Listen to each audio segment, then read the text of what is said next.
The Shek Report, with Dave Damashek reporting. Damashek here. Let's just cut to the chase. Remember, players and coaches, don't get angry at me if I call your name. I didn't do this to you. You did this to you. Let it begin. At number 5, CBS analyst Phil Simms, whose football commentary I enjoy, but whose knowledge of basic human anatomy is disconcerting. Listen to him as the refs review this possible catch along the sidelines by Jets receiver Stephen Hill last Sunday. If it's his hand, that will not count. It's got to be a body part. But the hand is a part of it. Just move along.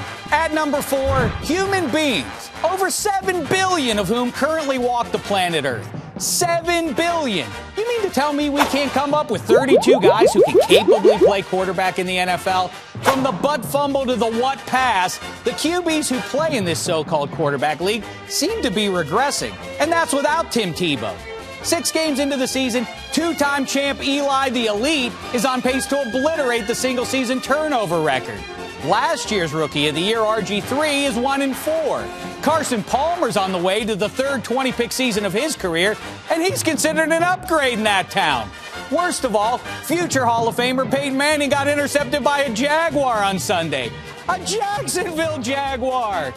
If you're not embarrassed yet, maybe this will bring it into sharper focus. The best QB we've got just might be the guy in this sweater, I guess, or maybe it's a robe. Oh, I know. It's shameful. And making that face is not going to change things, Rob. That one either, Brandon. At number 3, people who think the Chiefs and Broncos are equals just because they're both 6-0. Didn't you learn the transitive property in middle school math class? If A is greater than B and B is greater than C, A is greater than C. It's a core tenet of all competition, except for college football. The Chiefs are the best because they beat the Cowboys, who beat the Rams, who beat the Cardinals, who beat the Lions, who beat the Bears, who beat the Browns, who beat the Bengals, who beat the Patriots, who beat the Saints, who beat the Dolphins, who beat the Colts, who, in addition to beating the Niners, who beat the Packers, also beat the Seahawks, who beat the Panthers, who beat the Vikings, who beat the Steelers, who beat the Jets, who beat the Bills, who beat the Ravens, who beat the Texans, who beat the Titans, who beat the Chargers, who beat the Eagles, who beat the Redskins, who beat the Raiders, who beat the Jags, who have ugly helmets. See? Math. Excuse me.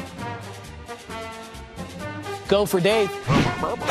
Oh, hey there, Peyton. Congrats on beating those Jags. Yeah, tough game. What's that? Oh, yeah, you guys also beat the Cowboys. I have an idea. You should play them. Twice. Problem solved. Next, at number 2, Washington, D.C.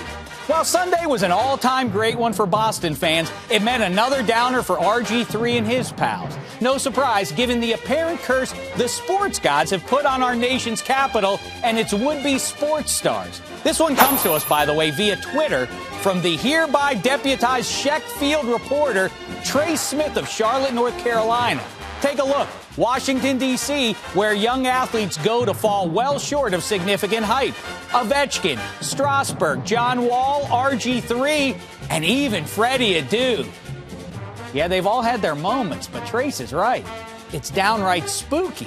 Forget the government shutdown. Someone needs to figure this mess out. And that brings me to number 1 and this week's brown paper bag of shame, which goes to the Jacksonville Jaguars for not signing local boy Tim Tebow. No, you wouldn't have beaten the Broncos in Denver last week, but it would have been a lot juicier. As it is now, you're just a bunch of anonymous players on a winless team, which I guess makes this kind of redundant. It's the brown paper bag of shame.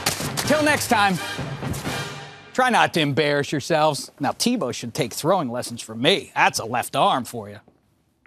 Shek.